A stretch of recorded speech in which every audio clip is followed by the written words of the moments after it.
February is a very special month for many different reasons. It's the shortest month of the year. It's when things start to warm up for a lot of people. It's when the Super Bowl, Mardi Gras, and the Chinese New Year all happen practically at once. But I think we all know the real reason everybody looks forward to February. It's the one time a year that has a penchant for bringing people together more than any other.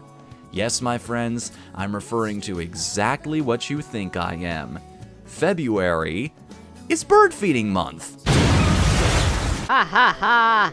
I fooled you all! Can somebody explain to me what humanity's obsession with flying is? I remember back in the day when Gaia Online held their first couple item design contests, and because of the sheer number of wing designs they got, they had to put a special stipulation on the second one saying, "No more, please!" A certain level of awe and respect for winged creatures seems to be practically ingrained into our minds, and because people liked the last ridiculous list I did so much, hey, why not follow it up with something equally as absurd? The rules are simple. For something to qualify, it has to originate from a video game, and it has to be a bird. People with bird powers and bird-like traits don't count. For reference, take a look at this conveniently laid out chart. We're looking for a 5 on the scale here. Who represents our feathered friends the best in the interactive arts? Time to find out, because this is Team Pizza's Top 8 Birds in Video Games. Number 8. Probably one of the first things that comes to mind when you think of video game animals, Pokemon has had more than its fair share of birds over the years. Every bone in my body wants me to give this to Honchkrow. And don't get me wrong, these guys are so smart they can figure out how to use tools to get other tools that they then use to get food. Crows are badasses, but at the end of the day, nothing with wings is going to mess with an owl. Noctowl still stands as one of my favorites from the Gold and Silver games. You can capture a Hoot fairly early and evolve it just as fast. They're surprisingly durable stat-wise, and from a design standpoint, they just look cool. They've got that sleek yet dangerous form to them. Something about Noctowl just exudes dignity, and yet sends a very clear message that this is not a creature you want to be trifling with.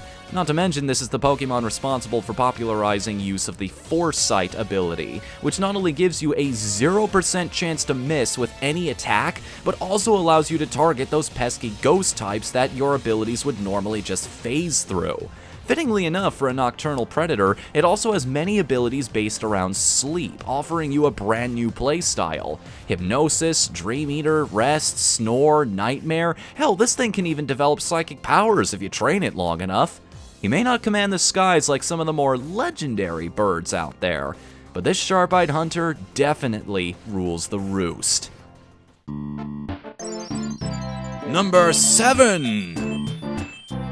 Yeah, I'm just gonna say this now. Expect a lot of Nintendo properties in the near future. The original Yoshi's Island is a benchmark I don't think the Big N is ever going to surpass, and it's not from a lack of trying, mind you.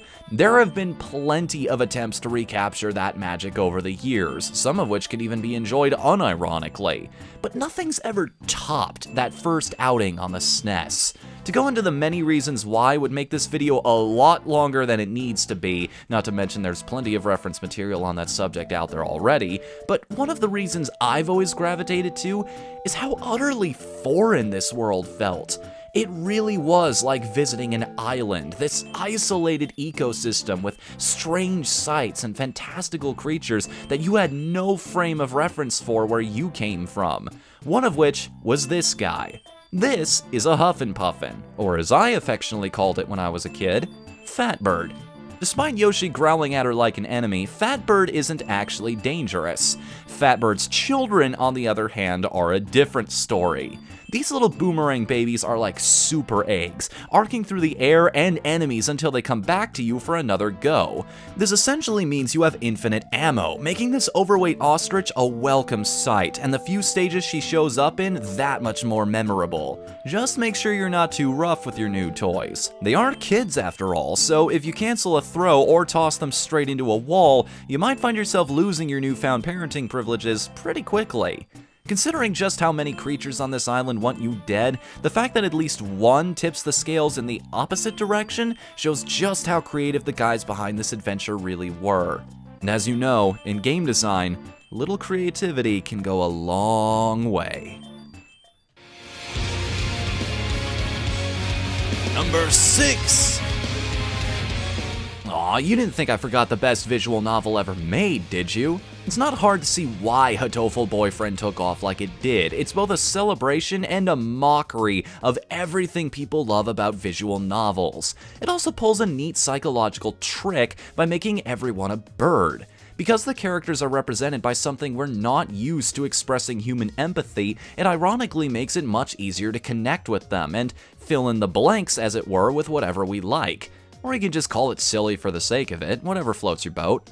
But now I'm faced with the Countdown maker's worst fear, having no choice but to piss off a fan base. See, this is the part of the list where I'm supposed to tell you which boyfriend is the best, which, if my time in the anime community is anything to go by, never ends well. So, knowing the inevitable outcome of that path, in the spirit of this particular list, I'm gonna chicken out. Now that I know a solid number of people are actually watching these videos, I'm gonna do something a little different. I want you to help me decide who belongs in this spot. Who is your one true love in this game? Do you like Yuya and his silver tongue, or is his half-brother Sakuya more your speed? Does Nageki make you want to curl up with more than just a good book? Or is there a gaping hole in your heart that only Oka-san's antics can fill?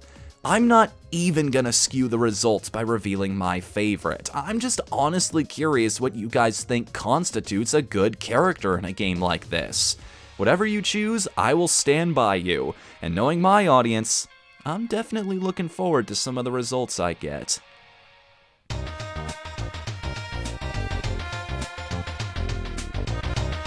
Number 5! Definitely the most fabulous bird on this list, one name every Kirby fan should be familiar with is Dinah Blade. Hailing from Kirby Superstar on the SNES and the remake on the 3DS, Dinah Blade was first presented to players as an antagonist. She was responsible for stealing crops, disturbing people in their sleep, and the most heinous crime of all, making flowers sad. You monster. But turns out she only needed that food because, as many bird characters seem to go, she had chicks to worry about now. And that doesn't fix the mountain she split in twain, but I guess nobody was living there anyway.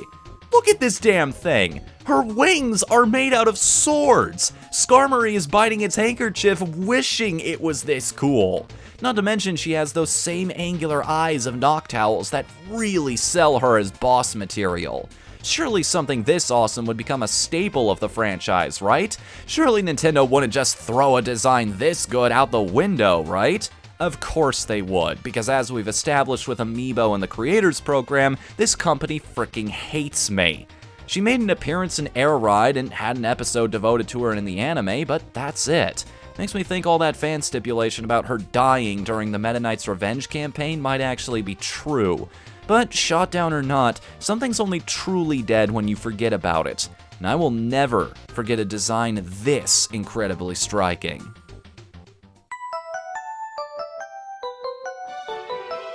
Number 4! Have I ever told you I'm a fan of Star Fox? Because I am. The original is probably my favorite game on the Super Nintendo, with Star Fox 64 easily being in my top 10 on the console after. I even like Assault for what it's worth, and I keep trying to find time to play Command in between countdowns, reviews, rants, episode 25 of RTGs, the website, Twitter, Facebook, the Patreon, Righteous, Spaceshift, Ask FM, Retaining Sanity. Anyways, you probably already know where I'm going with this. The series has one of the most famous, or infamous, birds in video games. The one and only Falco Lombardi. And if you knew where I was going with that, you know there's no point in me talking about why he's on here. Everyone already knows about his cocky attitude and how he gets himself into trouble trying to outdo Fox. Everyone knows about his controversial inclusion in Smash Bros. And how he sparked discussion about clone characters. And absolutely everybody knows where he stands on ground combat versus flight. So, let's not retread old ground. Instead, let's talk about some things you might not have known with my top 8 Falco facts. Falco's personality and design are based on Tsuyoshi Watanabe, the model designer for the original Star Fox game. Personally, I don't see the resemblance, but then again, I don't work with the guy. Based on Falco's dialogue during Zonus, it's implied he might have actually been born there, or at least lived on the planet before Andross turned it into a toxic waste dump. Kind of adds a tragic personal spin to that particular mission, doesn't it? The word Falco is actually the genus for birds of prey. This includes kestrels, caracaras, and, you guessed it, falcons. Falco himself seems to be based on a red-throated caracara, based on the distinctive marking. Falco is one of only 2 members of the Star Fox team in any timeline who never wears gloves, the other being Crystal. It's because they're blue, isn't it? Falco is also the only member of Star Fox who has no known relatives. This is probably why he's so quiet about his past, and it's implied that he views the team itself as his family. Falco has 123 different lines in Star Fox 64, with 7 new ones added to the 3DS remake. This makes him the second most talkative character in the game, only being beat by Peppy at 134. There was once a manga distributed online called Farewell Beloved Falco. It details the events between Star Fox 64 and Adventures, explaining why Falco left the team and expanding on its relationship with Cat. Also, bonus fact, if there is actually anything between Cat and Falco, it would be the series' only case of interspecies romance. Speaking of Adventures, digging through the code of that game reveals that Falco was intended to appear much earlier and help Fox battle against General Scales. This was changed, however, when the decision was made to remove Scales as a boss. Now don't you feel informed?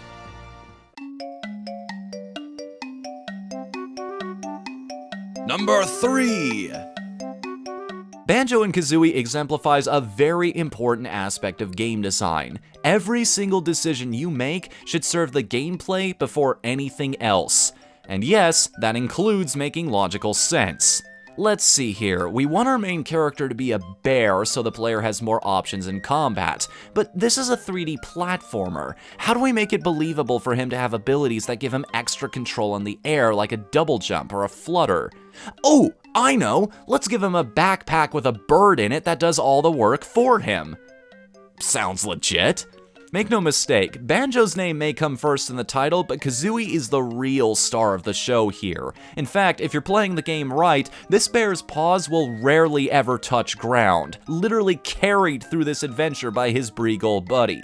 Kazooie runs faster, gives you more control over your jumps, can be used as a gun, and oh yeah, allows the power of flight. Her attack is even stronger than anything the friggin' Grizzly brings to the table. How embarrassing is that? In fact, correct me if I'm wrong, but outside the tutorial in the beginning, I don't think Banjo himself learns a single new move over the course of the game. It's no wonder Kazooie's so full of snark. Her supposed partner just sits on her back the whole adventure eating honey. This woman deserves way more credit than she gets, so even though you might never get another game again, I tip my hat to you, Kazooie. You and your bottomless patience with this bum. Number 2. You know what's my favorite class in any RPG?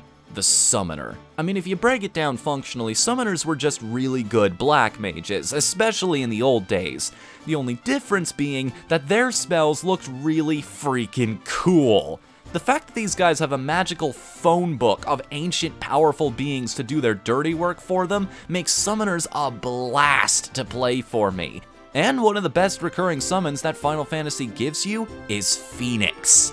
True to its real-world mythology, this bird has an affinity for fire and rebirth. It not only immolates everything that opposes you, but also revives your party members and sometimes gives them the auto-raise effect, meaning even if they die, they'll get up again almost immediately. That is insanely useful, especially against some of the tougher bosses. Speaking of being true to the source, Phoenix is always depicted magnificently. It has these elaborate, colorful feathers, all surrounded by plumes of flame. You definitely get the impression that this thing is magical by nature, sustained by forces much different than what our bodies are used to. And like all summons, it's a huge thing to boot, making its arrival when you call even more impressive. And oh yeah, did I mention that it's a bird made of fire? Final Fantasy's Phoenix is legendary in every sense of the word, and I hope it sticks around for many series entries to come.